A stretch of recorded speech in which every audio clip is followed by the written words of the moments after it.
1, 2, 1, 2.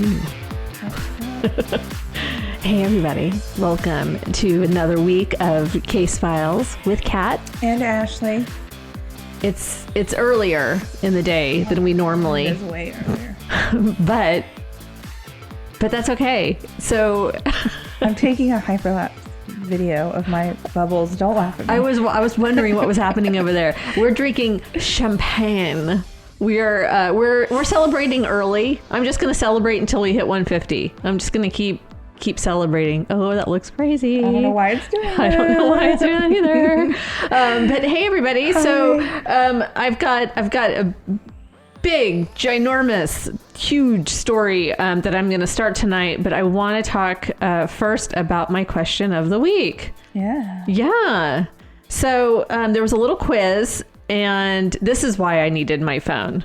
This is why, because I took a picture. I took. So the question of the week was a little quiz, and it was to come up with what your serial killer name is. So what did your quiz tell you that you would be?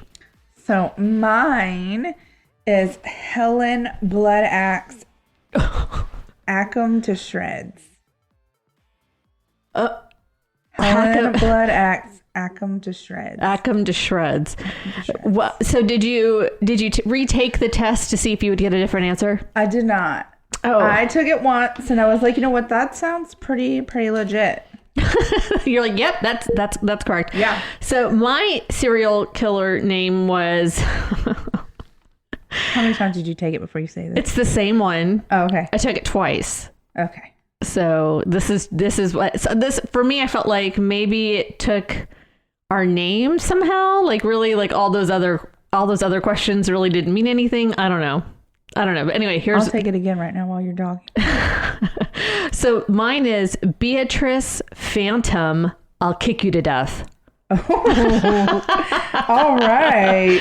I was like, oh, Beatrice Phantom. I'll kick you to death. I'm just gonna pick random answers real quick. I'm probably picking all the same answers that I picked the first time. It's quick. Yeah. Just to see if it does. Thanks to Rum and Monkey for this quiz. I thought it was pretty funny. Oh, I didn't even realize the domain, like the Rum and Monkey. That's cool. I like it. Oops. Okay. Here we go. Am I the same serial killer in all of my lives? Yes.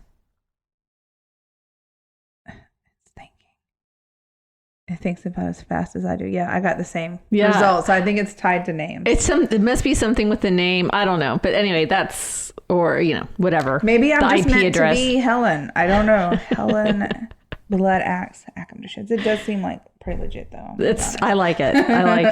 Well, I hope we got some funny answers to that. We did. I'm so sorry, guys. You know me. I'm just making noise. I don't have it together ever. So tonight I am going to start my 2-part series on one of the more recent serial killers that we have yet to cover. I don't think that we've gotten a request for this, but I know that we've mentioned him. Anyway, he's called the most meticulous serial killer of the 21st century. And because this is so recent, because it's just less than a decade ago, there was a lot of footage and articles and interviews to comb through. So hence you get this huge 2-parter, and you're going to start with me today. Yay. So I know we probably mentioned this man before. He was a big story at the time. Even after we started, season 1, I know that his name got mentioned. And there are a lot of similarities between him and other notorious serial killers. And that's mainly because he straight up fanboyed them all. Oh. And he, I'll get more into that later, but he really did. When investigators went into his home, there were all the books, Mindhunter, that which I'm currently listening to right now. He read everything there was to know about Ted Bundy. There are all these other books by FBI people that he really did. He studied. This is what makes him so different. He studied. He wanted to be a serial killer. Yes. He was like, you know what? This is my career path. Yes. And so there were different things that he was reading that inspired him. Like he was like, yeah, that they're explaining me. That is definitely different. Like put yourself in the mind of a serial killer, and this is what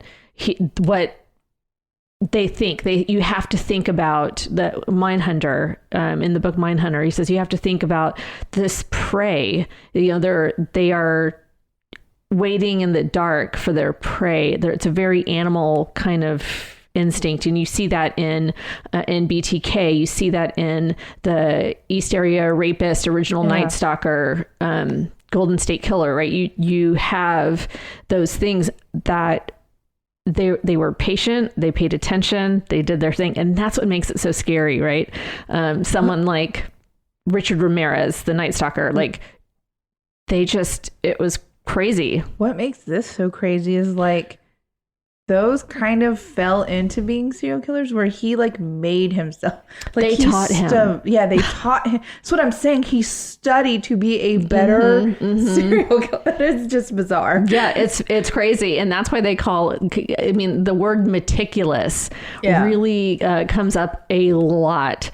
So I'll get more into that as I tell my story, but I'll start also by telling you right off the bat that my main source for this is American Predator. It's a book called American Predator, the story of the most meticulous serial killer of the 21st century. And Maureen Callahan wrote that. I listened to it twice before I actually bought the physical hard copy so I could like make notes in the book. I also have started to read Devil in the Darkness, and that's a book by J.T. Hunter. And that was the first book to come out about Israel Keyes.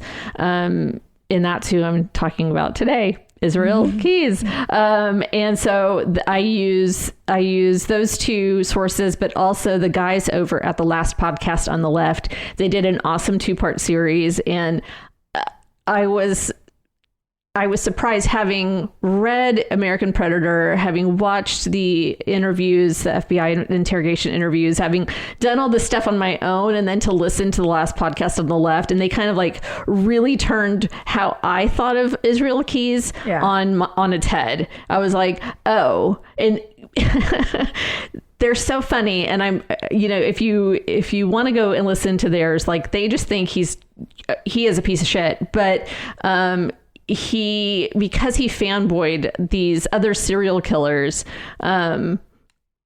he would say like, well, Dennis Rader, Dennis Rader, he was a wimp because he said he was sorry in court or whatever. Like he apologized, that kind of thing.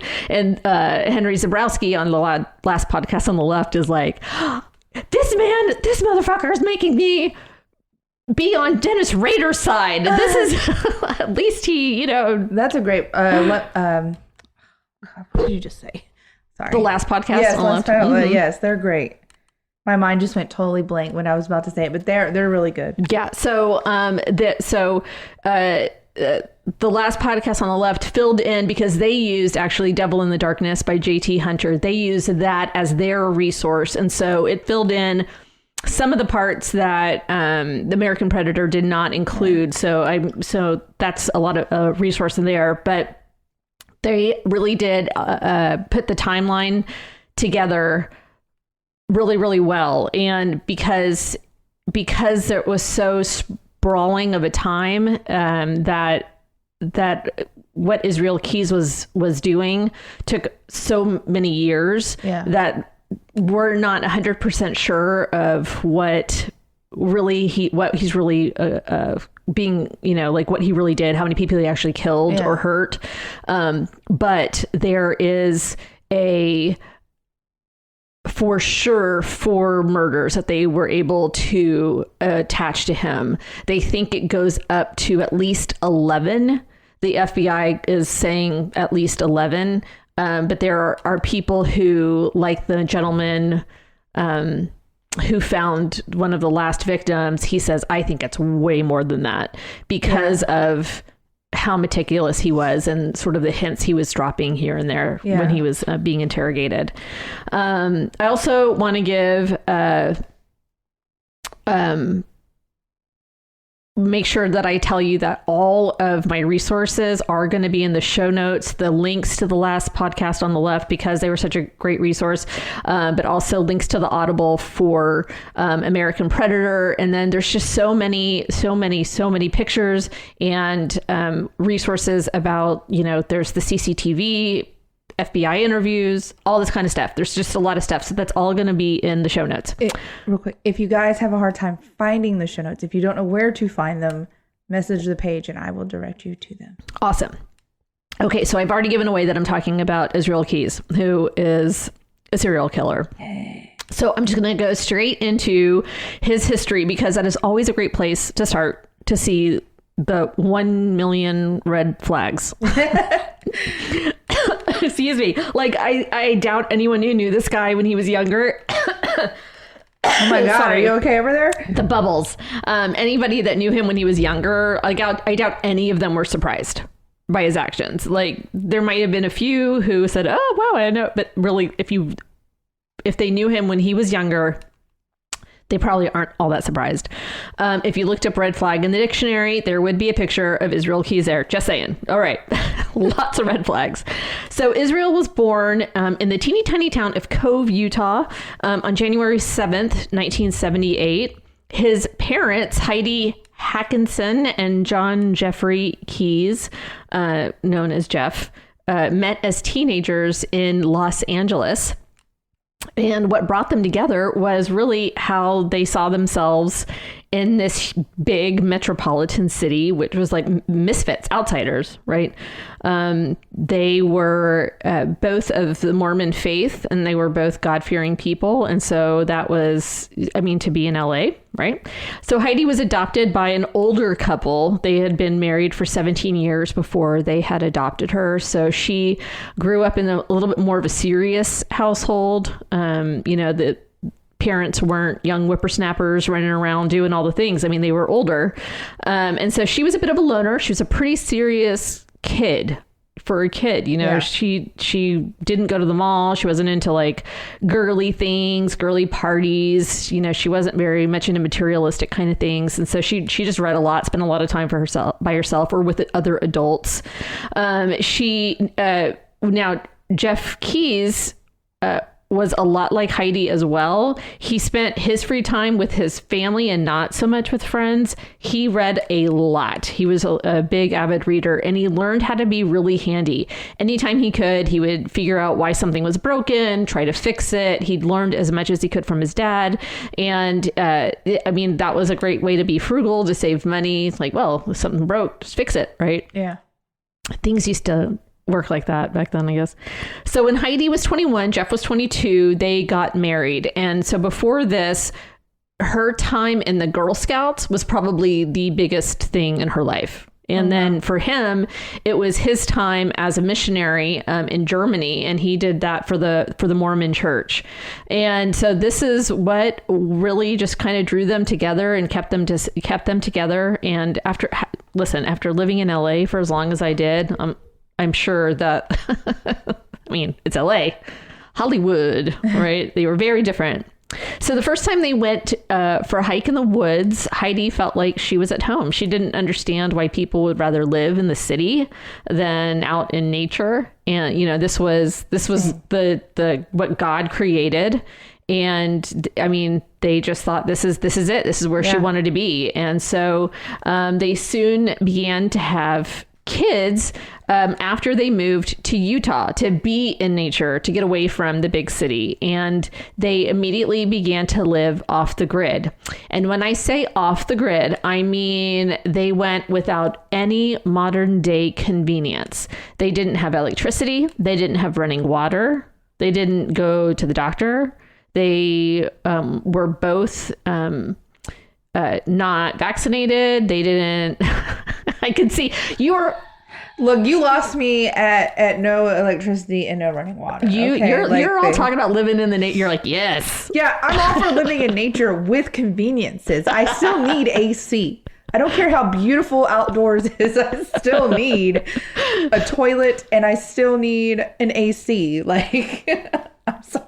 I don't want an outhouse. I don't want an outhouse. Look, I've watched too much true crime to walk from my house to an outhouse in the middle of the night anyways in nature, let alone wanting to use one. Pave everything. Just pave everything. No, I'm just kidding.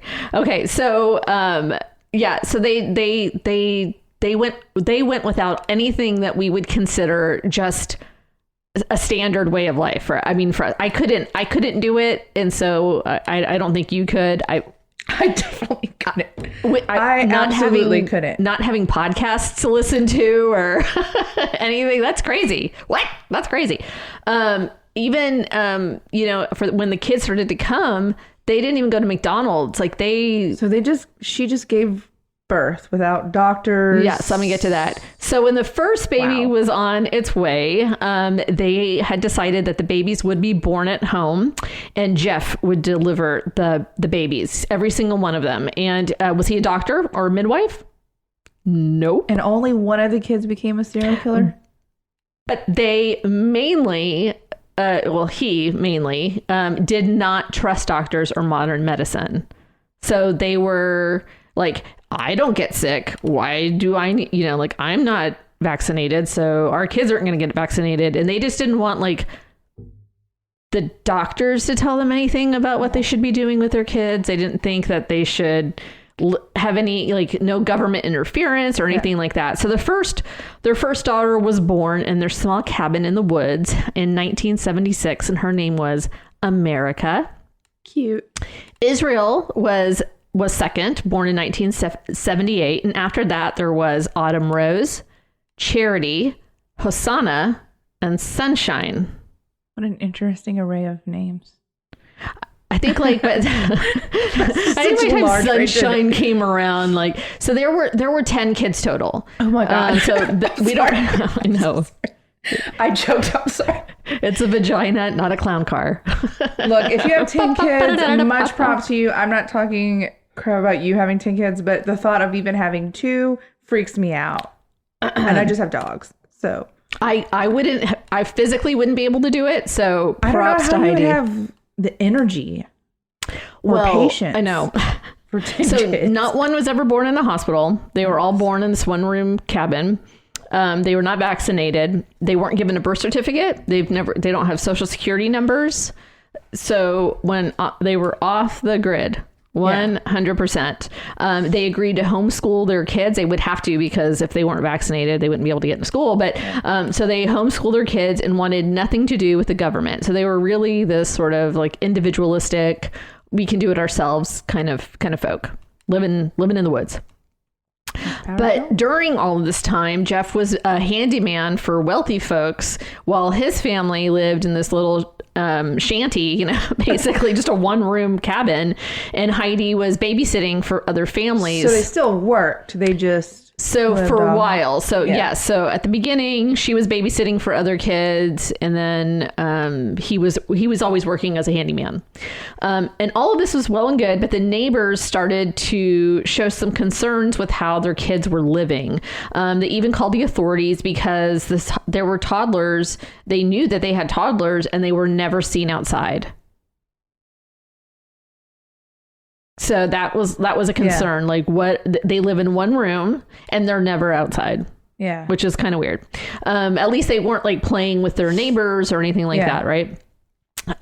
So they took this was enough of nosy neighbors. So they took their savings, packed up what little they had, and moved, more into the woods in Washington state. They had a 160-acre property. It was cheap. And so they were going to start to build their own home. So Jeff was going to build their new home. Did you say 160 acres for cheap? Mm-hmm. Wow. In Washington state. It's a huge state, right? So, and they had 0 nosy rosy neighbors, right? 0. They were on top of a mountain in Colville, Washington, near a national forest, and they lived off the land. And they were surrounded by trees and more trees. It was like a little fortress, and it was perfect for them. But for the kids, it was like living in a prison. Some of them had said later, that it was tough. And Israel kind of made mention of that as well. But at this point, Israel was about between 3 and 5 years old when they made that move to Washington. And Israel's dad would begin building their home all by himself, which took a lot of time because he was still also having a job building other people's homes for money. And the little one-room cabin, the little thing that they did have wasn't cutting it. And every 2 years, there was a new baby. Every 2 years. And Heidi was like, I cannot have any more children in this little tiny home. Because what she had started to do is that from April to November, they were sleeping in tents outside on the hard ground. This is stressing. While Jeff was making very nice places to live for other people. And so like these kids were just like, this sucks, right? And reminder, they had 10 kids and this was great. They learned how to take care of themselves. The older kids babysat the younger kids. Israel really liked this part. He liked to cook. He braided the girls' hair. He was a good big brother. You know, he was good to them, and he liked that part. They had a couple of dogs and cats, but they were all there together. They were all homeschooled, and they learned to read the Bible, and they all wore hand-me-down clothes, which is great, but it actually disfigured Israel's feet because his shoes were so small. So they never bought him like proper shoes. And, you know, like, I mean, I'm all about frugality. I'm all about saving money where you can, but like, don't disfigure your kids' feet. Yeah. Like buy shoes that fit. Like that just makes a world of difference. And at least make them bigger or something. I don't know. It just made me really sad. I was like, oh, Dad, can't even imagine. Anyway, so Heidi thought that she had this parenting thing down, man. She thought like, yeah, she was bucking the system. She and her kids were doing just fine. They didn't need school. They didn't need friends. They didn't need to be kids, right? They had no TV, no phone. They never went to McDonald's. Like they didn't have like birthday parties like that. Yeah. They didn't have really a lot of friends their own age or anything like that. She felt really superior. She thought her kids loved this way of life. She was in heaven. She thought her kids must be too. But she was wrong. She was very wrong. Did the kids know that this other stuff existed since they always grew up this way? Or did they just assume that other people grew up that I don't way? know. That's a really good question. Like if you've never been to the city, how do you know what I mean? Like, would you know? Like, would you miss it? You know, I don't know. I think that they saw what their dad was building for other people. That would make sense, and so they were sleeping in tents, and that wasn't cool. They didn't understand. Like it almost seemed cruel. Yeah. Like that they're on this hard ground and with nothing, no power, no water. And they're like looking at people with TVs on. Right. Yeah. The kids never saw a doctor. They never saw a dentist, which can cause all kinds of problems. But they did learn how to garden. They learned how to shoot game for food. They learned how to live off the land. And all of this plays into Israel's later life. They prepared him for what was to come, really, truly. But it gets even more twisted. So while they're living off the grid and off the land, they also left the Mormon church, and they started sort of cult shopping is what Israel called it. They eventually joined a Christian identity church called the Ark. And so if you don't know what Christian identity is, I guess I'm gonna read this. This comes from salon.com. It'll be in the notes. The Ark, headed by 83-year-old Pastor Dan Henry, preaches that white people are the superior chosen race and that the Bible is their story. Identity followers generally believe that modern-day Jews are not the real descendants of the Hebrews of the Bible, and many say that Jews are actually biologically descended from Satan. Identity believers often describe themselves as the true Israel, suggesting that Keyes' first name is a reference to his family beliefs. So yeah, super anti-Semitic. That's just insane. I know. I'm sorry. I know. So Keyes later described the Ark as an Amish-like church environment, which... sure, I guess. But during this period of attending the Ark, the Keyes family befriended the neighboring family of Chevy and Shane Kehoe. And so I'm going to digress here for just a minute about Israel and talk about the Kehoe brothers, because holy crap. Okay, so this part, little ditty comes from the Homeschoolers Anonymous. It's a blog, and it summed up these guys pretty well. So I'll start with Chevy Kehoe, and yes, he was named after the car company. So in 1995, Chevy and his father Kirby robbed a man in Tilley, Arkansas. The man, William Muller, was a friend and an unlicensed gun dealer. A year later, Chevy and another individual robbed the Muller family again, but this time tortured and murdered William, his wife Nancy, and his 8-year-old stepdaughter Sarah. They dumped the bodies in the Illinois Bayou. The bodies were later discovered by a woman who hooked a shoe and bone while fishing. Blech. In 1997, Chevy and his brother Shane were involved in a shootout with police officers in Ohio, in a video which aired on the world's scariest police shootouts. In 1998, Chevy pled guilty to felonious assault, attempted murder, and carrying a concealed weapon relating to the shootout. And so finally, in 1999, Chevy was convicted of murdering William Muller and his family. He received 3 life sentences in prison without parole. Chevy's own mother, Gloria, and younger brother Shane testified against him. Oh, wow. In the only interview Chevy gave after his 1997 arrest, he blamed his family for his life path. He said, "In my entire life, my dad always hated this or hated that and never gave me something to love or something to look forward to." So now Shane, this comes from hsinvisiblecchildren.org, and I think it's homeschooledinvisibleChildren.org. Like his older brother Chevy, Shane was homeschooled and inoculated into the white supremacy beliefs of his parents. Shane Kehoe was sentenced in 1998 to more than 24 years in prison for attempted murder. So not great. Right. So despite his own extremism, Shane ultimately became disturbed by his older brother's violence after his brother began talking of killing their parents and his own wife, as well as taking a sexual interest in Shane's wife. Shane was the one who turned his brother into the authorities. Crazy. So after his involvement with the shootout in 1997 with his brother Chevy and his connection to the Aryan People's Republic, considered a terrorist cell, by the way, Shane was featured on America's Most Wanted. He later turned himself into authorities. Shane was sentenced in 1998 to more than 24 years in prison for attempted murder. This sentence was reduced to 11 years because he had turned his brother in as well. Upon being released from prison, Shane moved in with his father Kirby from Washington to Arizona. Despite being banned from owning firearms as convicted felons, they began stockpiling weapons. Shane and his father Kirby were consequently arrested again in September of 2013 for federal firearms charges. Chevy was also connected to Timothy McVeigh, Oklahoma City bombing. So all of these people are connected. Wow. So those were friends of Israel Keyes. I mean, great. Yay. They were all about the same age, so they lived. When you have friends like that, you know what I'm saying? I know. Keep your enemies close, right? Friends close, enemies closer. So they were also homeschooled. They were also living off the grid. Their dad was planning a race war. That was really his main focus in life. No biggie.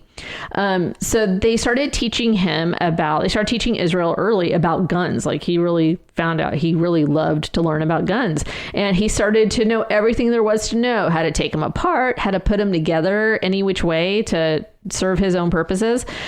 This was a passion. He loved guns. And this is when he got into stealing because he realized how easy it was to steal from all of these white supremacist folk living in the country. They don't have any security systems. There's no guns are just everywhere. So he was stealing guns all the time and selling them. And no one ever was like, yo, kid, how'd you get these guns? Like nobody. So Israel, like when I say red flags, people, I just like that he's like, you know what? I'm going to go rob the people that have all of the guns. Mm-hmm. You know? Like, I don't know. Mm-hmm. No one locks them up. Yeah. But that's still weird. Like, I don't know if I would want to rob people that I knew had guns. Listen, he's been living in the woods a long time. And so he figured out how to get into people's homes. He's just like, stealing is easy. He thought it was just easy. He was very cocky. So he also hung out with his younger sister, whose name was Charity. That's one of his younger sisters. And they would go in the woods and they would shoot stuff and start fires and scare animals. Now, I'm going to tell you right now, Ashley, I am going to talk about something that is really going to be upsetting to you. Personally? To you personally. So I'm going to tell you a story about his time in the woods. Okay. So just... Okay. FYI, I know Should I pour like the whole bottle of champagne right now? Like, FYI, you don't like violence against animals. People, you're fine, but animals, you're not. So I'm gonna screw those people. Screw those people. All right. So they would go. They were always up to no good. But Charity also liked to talk about it. So she would say like, Israel and I started a fire. We were scaring animals, and so he stopped bringing her into the woods with him. He thought like she would not talk about it, but she talked about it. So he stopped having her tag along, and his behavior was really escalating at this point. So this is like 12, 13 years old. So things started to get worse. And by the time about 14 years old, Keyes realized he was a bit different from everybody else. Israel got mad at one of his sister's cats that always got into the trash, as an animal would do. Right. And he got mad and he said, if your cat gets in the trash one more time, I'm going to kill it. So what happens? The cat gets into the trash. And so I'm about to talk about what he did to the cat. So if you're listening, don't want to listen to it, just fast forward a little bit. So the cat gets into the trash. He grabs it, takes it into the woods. His sister's following him, a couple of friends. And he took a piece of parachute cord and tied one end to the cat's neck and the other end to the tree. And he shot the cat in the stomach. Oh my God. And it didn't die. And so it was running around the tree and like throwing up and in pain, and all this stuff was coming out. And he laughed. He just laughed. And this is what he said about it. He says, and for me, I didn't really react. I actually kind of laughed a little because of my age, and he was throwing up, and his friend was with him who he was throwing up. I guess he was kind of traumatized.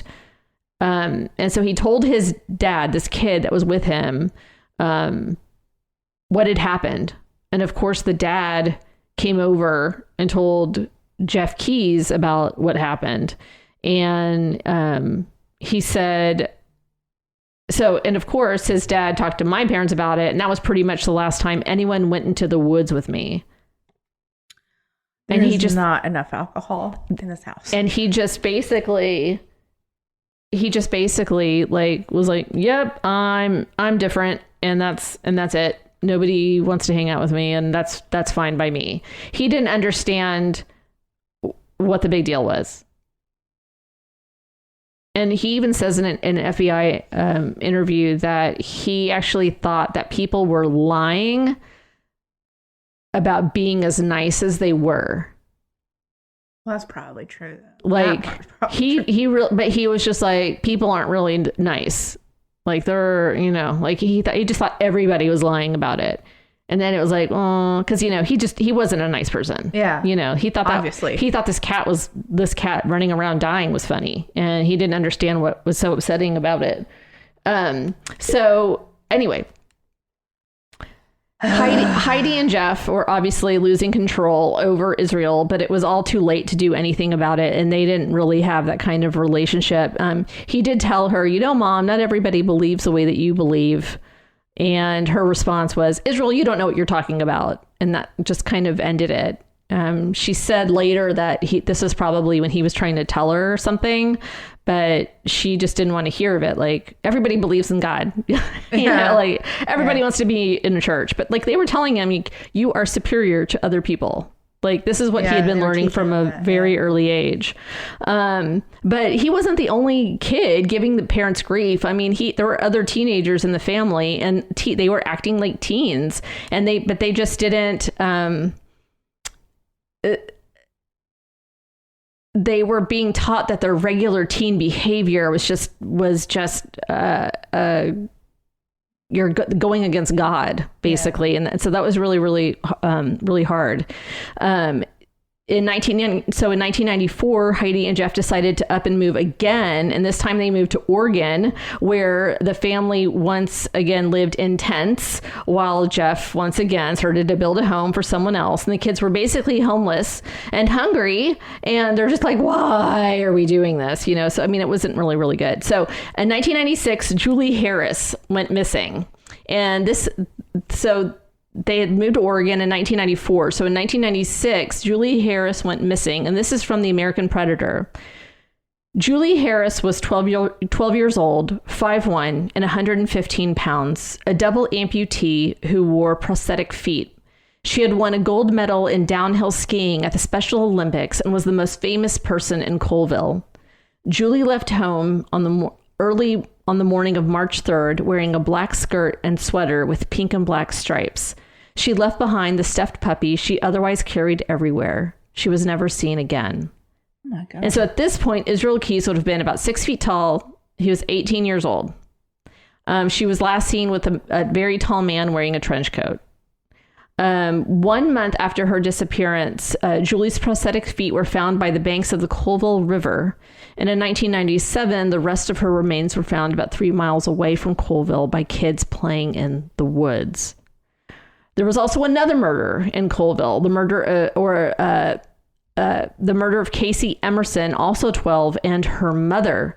Casey had also vanished, but the trailer that she lived in with her mom had been set on fire, and her mom was found inside. And Israel had told investigators that he liked to set fires to cover up murders. Oh. So, like, those two things they kind of consider to be his first acts. They think, like Ted Bundy, like some of the others, the first crimes are usually against smaller people. Yeah. And they're usually against children because they're easier. And he was 18, so he probably, he wanted someone he could really dominate. Yeah. And that's where they think, like, that's why that at 18 he probably started his crimes. He never admitted to those, but those are two things that happened, because as soon as he left Oregon, those kinds of murders didn't happen again. Wow. Yeah. So in 1997, they left for Maupin, Oregon, and there were no more deaths where he was living there. So he never admitted to killing Julie or Casey and her mom, but damn. But right? To this day, they still think it. What a coincidence. Yeah. And so this is where Israel says he committed his first rape in Maupin. Keys claimed he abducted a teen girl in late afternoon, late evening on the Deschutes River. He said her name, let me go back. So it was on the river. She was tubing with her friends when the abduction occurred, and he sexually assaulted her and let her go tube down the river again. And he had said, like, if you ever tell anybody, I'll know and I'll come and kill you, right? Yeah. The victim is believed to be between 14 and 18, and Keys said her name was something like Lena or Leah. She told him, but he couldn't really remember. Investigators believe the case was never reported to law enforcement. So there's no history on that, but Keys was living in Maupin, Oregon at the time of the abduction. So where, it's likely that something there did happen. Now, the reason he said he let her go was because she was like, I would actually have gone on a date with you if you just asked, like, yeah. You're a good looking guy. You don't have to do this, that kind of thing. Yeah. And she talked her way out of it. Yeah. He still raped her, but he didn't kill her. Yeah. And he says he regrets letting her go. And that because the the anxiety that it caused, the worry that he was going to be told on, was for weeks and weeks and weeks. He kept looking at the news, waiting to see, and she probably never told anybody. Yeah. And so he was like, I'll never let that happen again. Yeah. And he made up his mind there and then, like, he'll never let that happen again. In 1997, the family moved again, but this time Israel was gifted a piece of property in upstate New York that Jeff had given him to, like, I don't know. They were kind of on the outs, and this is sort of maybe a peace offering, like you get to go live in the woods by yourself. But he was near the Canadian border and alone in the woods, just like he liked it. He isn't too clear on all of the goings on in his life at this point, but he did say that this was when he took his GED so he could get his diploma. And he decided to join the army. So it was one more fuck you to his parents, because of course, like, how did he join the army without a birth certificate? I don't know. And also, how are they paying for all this land everywhere? In 1998, well, you mean the handyman? They don't pay for anything else. But without a driver's license? Imagine you don't have, I don't know. You're getting paid under the table and you don't pay for electricity down. So in 1998, without any documentation other than his GED, the army accepted him. He was 22 years old and already a very scary dude. He served in the army from 1998 to 2001 at Fort Lewis, Fort Hood, and in Egypt. He went to Egypt for a while. He was a specialist, 5th Infantry Regiment, 25th Infantry Division. So anyway, there you go. He liked the army. He liked the routine. He liked the structure. But when asked about it later, no one ever had the same memories of him. Like, he was always someone different to every single person. Like, someone would say, oh, he was really clumsy. And other people like, he was an awesome athlete. Like, he wasn't racist. He was super racist. He wasn't this. He was super that. Right? Like, everybody had a very different view. No one had the same outlook on who he was as a person. He really took to the learning about regular life there. So, like, he never had watched football. Yeah. And so that was sort of like weird for him. So he was like going to football games, or he, went to a concert, this sort of thing. He started to drink in the army, like a lot, like blackout drunk.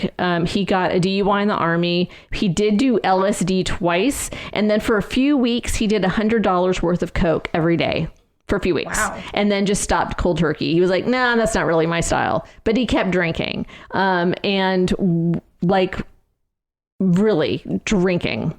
At this point, he had a long distance fiance. I don't know how. Back in, oh my gosh. I know. This whole story just keeps. When I'm like, it could not get any crazier. That's why I'm saying, we're only like, on part one. I know. That's why it's like the timeline. You don't learn about the timeline until after he's caught, and so like it's just people filling in what you can, because he didn't exist on paper. He wasn't anywhere. He has his long distance fiance. He has a long distance fiance back in Colville. They kept in touch, but they never slept together. But they wrote together. They wrote letters and they called, and so there was this sort of like a very chaste, a very different version of Israel Keys. Charming AF. On paper. Yeah. So, but again, he had a double life. So his life with fiance was one way, and then his real life in the army was a whole other way.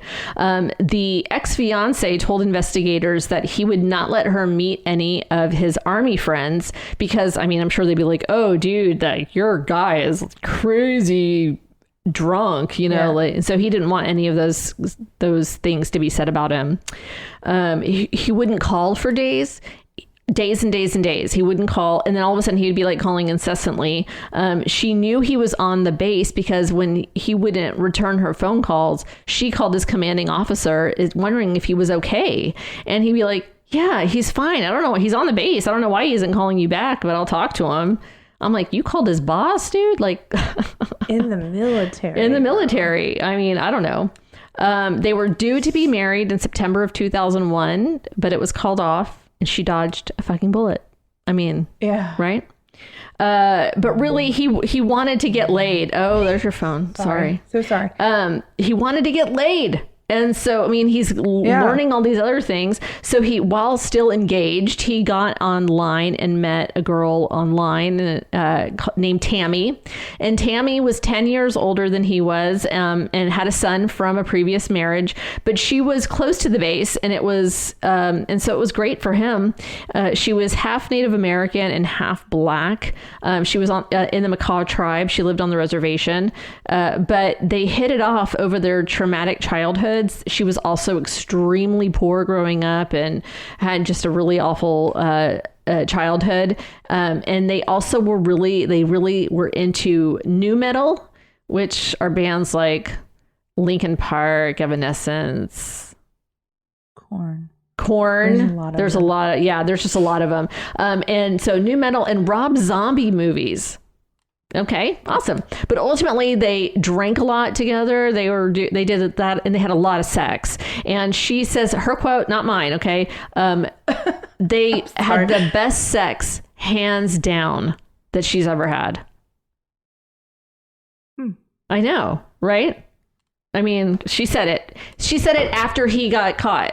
Like after, yeah. This is like after she still knew everything he did, she's like, well, man, it was worth it. No, just like Jesus, like that, it was good. Hands down, best sex she's ever had. And so, I mean, okay, sure, all right. So after 8 weeks of all this crazy sex, she ends up pregnant. And Keyes asked her to get an abortion, but she didn't want to. She actually wanted him. She wanted the baby. And she said, you know what? I'm going to keep it. You go on. If you don't want to, I'm not asking you to help me be a mother. But I want to keep the baby. And he fessed up at this point about the Colville girl, and she was letting him off the hook, and said, like, you go do your thing. But when Colville girl came to visit, he acted super shady, and they ended up just ending things. And eventually he did go back to Tammy. He felt like she was his best shot at something that even resembled anything like normal. They were about to have a kid. He could get a job. So he asked to be discharged from the army. So he was, in 2001, he was honorably discharged to go have a kid. And he went and lived with her on the reservation, got a job in the parks department. He was super handy, just like his dad. So he was helping things look better on the reservation. And they didn't really know. They're like, what is this white dude living on the reservation, right? And they didn't really know what to make of him, but they saw his work ethic. He was a hard worker. He did a good job. He kind of was like, people who take breaks for lunch are pussies, like he was so, he just felt like he was higher than everybody else. He just really had a holier than thou. To be fair, he was taught that he was better than everyone else. Oh, sure. In fact, after he was arrested, some of the clients reached out to investigators to say that they must be wrong, that he was so great. He was this doting father, and he brought his kid to work and the whole thing, and they're like, you must be wrong. Like he just really did a really good job. He ended up having his own company, Keyes Construction Company. He owned it. And so he was doing just like his dad, making his own money. Yeah. And that's you can make a good living doing that.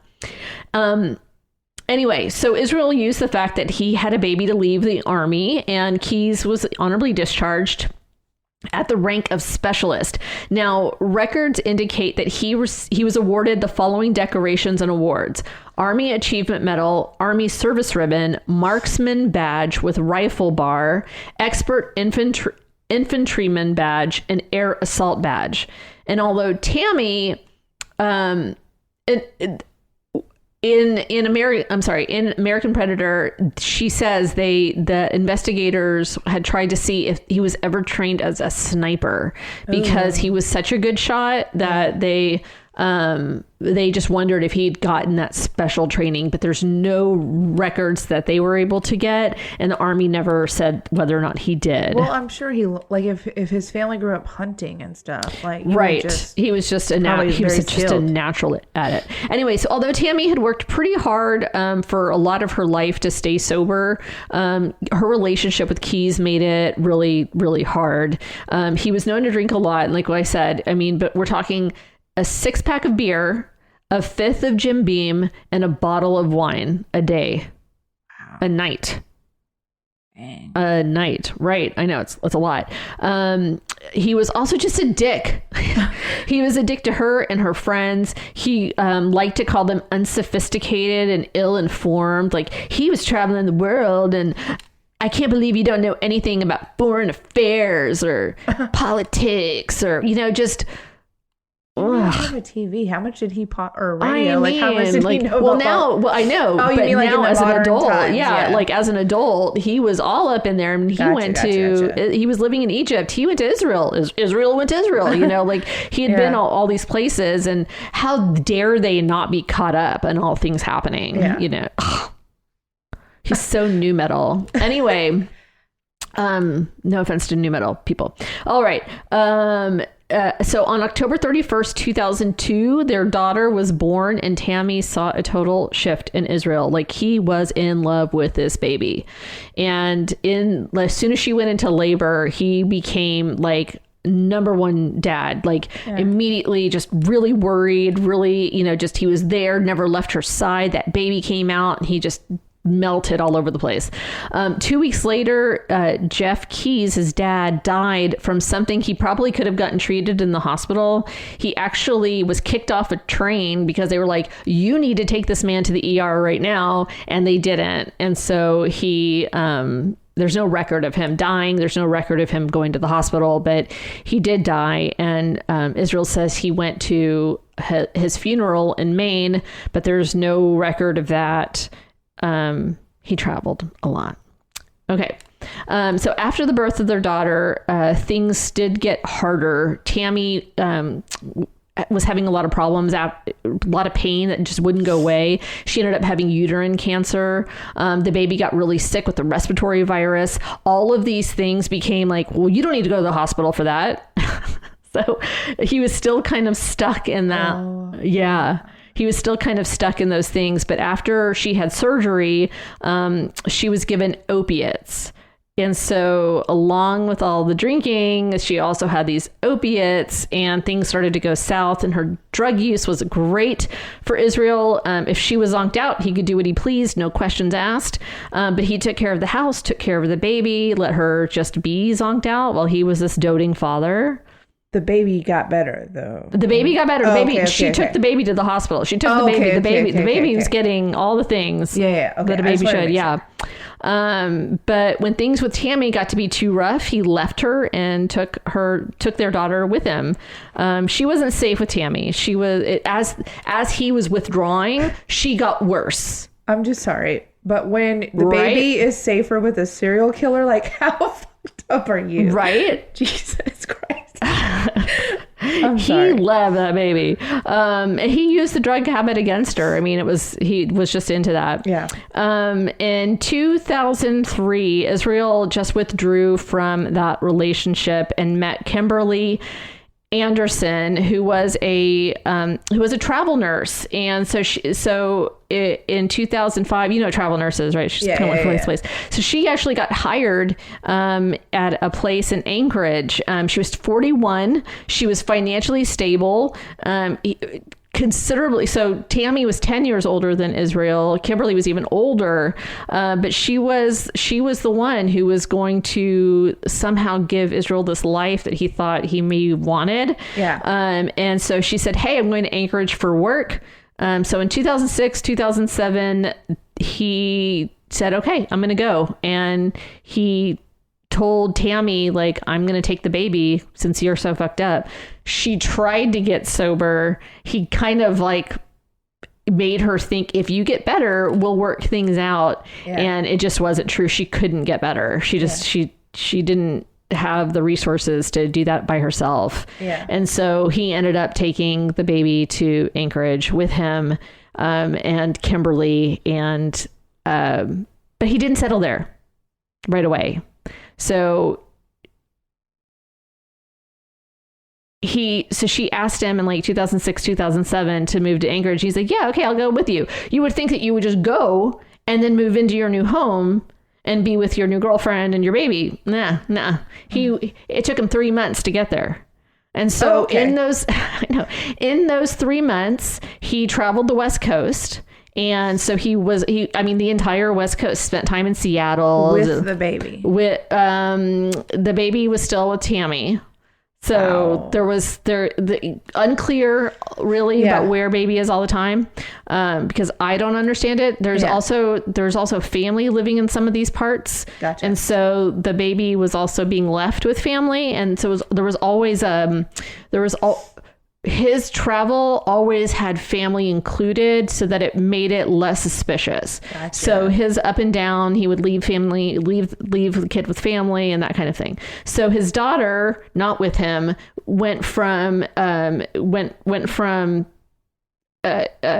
Oregon to Anchorage. But then on his way to Anchorage, he was traveling the entire West Coast. And so he went from Seattle all the way down to California, spent time in all these cities. He loved the country, so also all these outskirts of those cities, right? All the way down to San Diego, spent some time in Tijuana. He was back and forth. So he was up and down California for 3 months, into Mexico. They know this because there are some travel records. So he wasn't so meticulous that he was like completely they weren't able to verify any of this stuff. Yeah. So they could still see he entered the US and things like that. So there's still like there are enough travel records to see what happened. But his life, once he got to Anchorage, this is when things started to really pick up. And that is going to be part 2 of my story next week. So you will have to wait till next week, my friends. All right. Oh.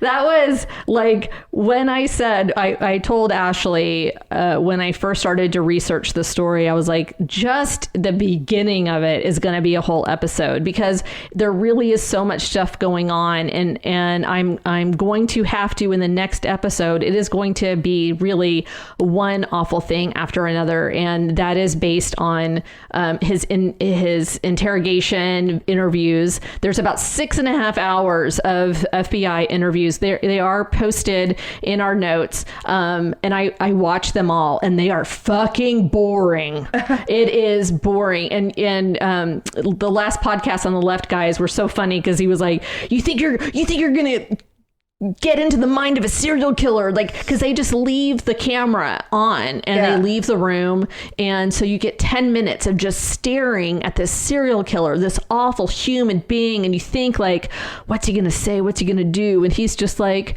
do like he I almost thought the movie froze, because he would just stay so still, and sometimes he yawned, and then he'd like move his head slightly to the left and then slightly to the right. He might fix his shirt. The man would just stay so still. Even when he was speaking, unless he was laughing, and he had a really fucking stupid laugh because he laughed at his own jokes.